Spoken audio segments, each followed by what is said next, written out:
अस्सलाम वालेकुम, आदाब। मैं हूं खलील फरहाद।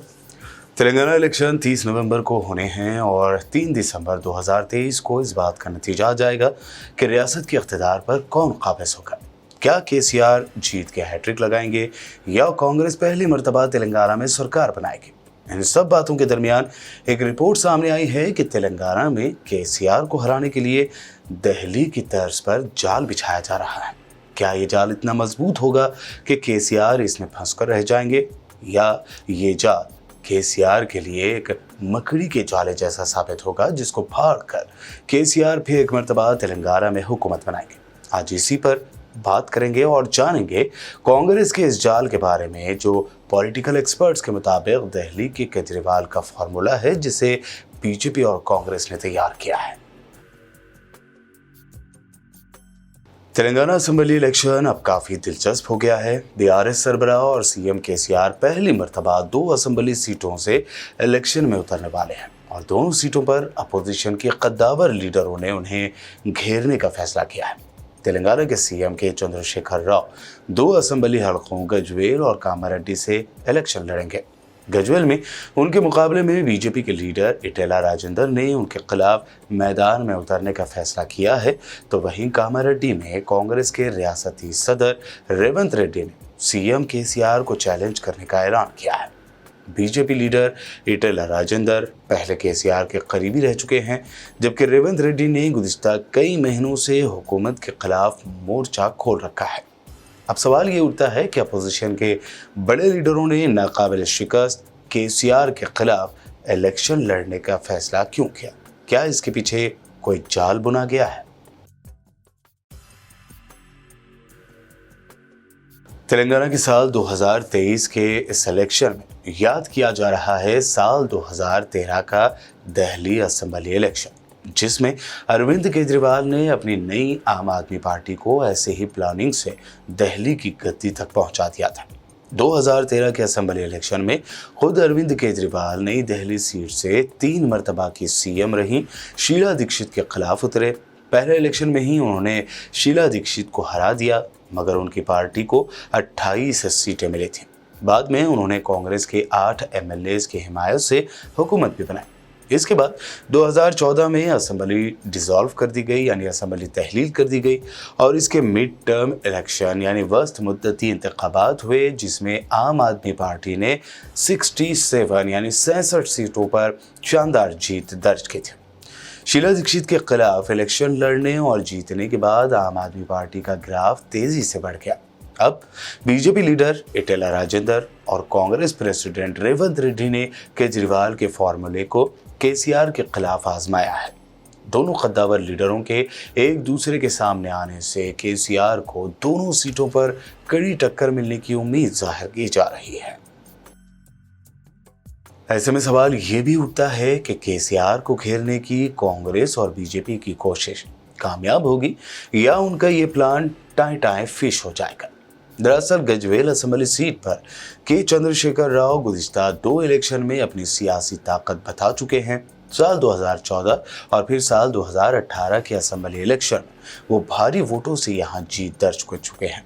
खास बात यह है कि गजवेल सीट पर इस इलेक्शन से पहले कभी बीजेपी कैंडिडेट की मौजूदगी दर्ज नहीं की गई। तेलुगु देशम पार्टी और कांग्रेस बारी बारी गजवेल से जीतती रही। 2014 में केसीआर सिद्दीपेट सीट को छोड़कर गजवेल आ गए और ये सीट बीआरएस के खाते में चली गई। उस मर्तबा बीजेपी लीडर इटेला राजेंद्र और केसीआर के दरमियान अहम मुकाबला है। सीएम केसीआर ने कामारेड्डी असेंबली सीट से भी पर्चा भरा है। इस सीट पर उनकी पार्टी लगातार 3 मर्तबा इलेक्शन जीत चुकी है। केसीआर के लिए लगातार 4 मर्तबा एमएलए रहे गंपा गोवर्धन ने अपनी सीट छोड़ी है। गुज़िश्ता 30 सालों में सिर्फ एक मर्तबा 2004 में कांग्रेस को राजशेखर रेड्डी यानी वाईएसआर की आंधी में इस सीट पर कामयाबी मिली थी। कांग्रेस लीडर रेवंत रेड्डी ने इस मर्तबा खुद को केसीआर के सामने झोंका है। अगर रेवंत रेड्डी इस इलेक्शन में जीत जाते हैं तो तारीख बनाने के साथ तेलंगाना कांग्रेस के वो सबसे बड़े लीडर बनकर उभरेंगे। लेकिन रेवंत रेड्डी के लिए कामारेड्डी की सीट कोई खीर मलाई जितनी आसान नहीं है। कांग्रेस के साबिक सीएम अंजनी वाईएसआर यानी राजशेखर रेड्डी के दौर में रियासत के दूसरे सबसे बड़े लीडर और साबिक मिनिस्टर रहे मोहम्मद अली शब्बीर इस सीट से 2 मरतबा बुरी तरह शिकस्त खा चुके हैं। तब से यहाँ पर कांग्रेस का ग्राफ नीचे ही नीचे जाता रहा है। वहीं अगर बात की जाए गजवेल की, तो केसीआर के खिलाफ यहाँ इलेक्शन लड़ने वाले ईटेला राजेंद्र भी यह अच्छी तरह से जानते हैं कि इस सीट पर केसीआर का कितना दबदबा है, जबकि बीजेपी का चर्चा यहाँ कभी होता भी नहीं। शायद यही वजह है कि ईटेला राजेंद्र ने जब गजवेल से नॉमिनेशन फाइल करने के लिए रैली निकाली तो सैकड़ों की तादाद में लोगों को जमा करके अपनी ताकत बताने की कोशिश की।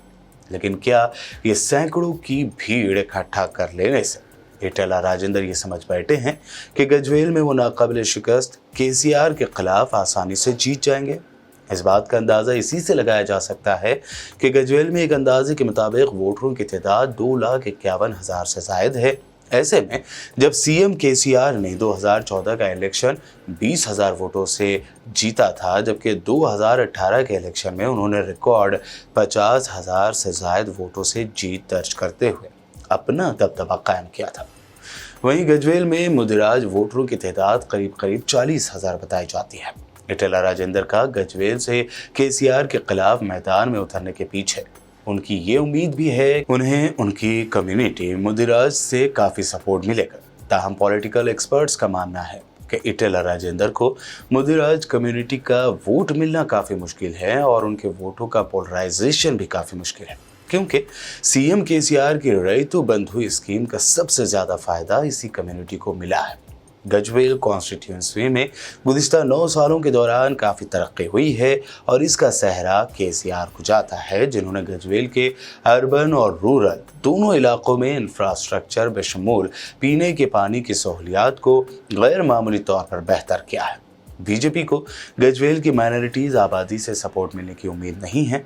माइनॉरिटीज़ जिसमें बड़ी तादाद मुसलमानों की है, उनकी जानिब से बीजेपी को वोट की उम्मीद रखना फजूल है। जबकि एक रिपोर्ट के मुताबिक मुस्लिम वोटर्स एकजुट होकर एक हल्के से एक ही पार्टी को वोट देने का मन बना चुके हैं और गजवेल में सीएम केसीआर के तौर पर उनका इंतखाब यकीनी भी हो सकता है।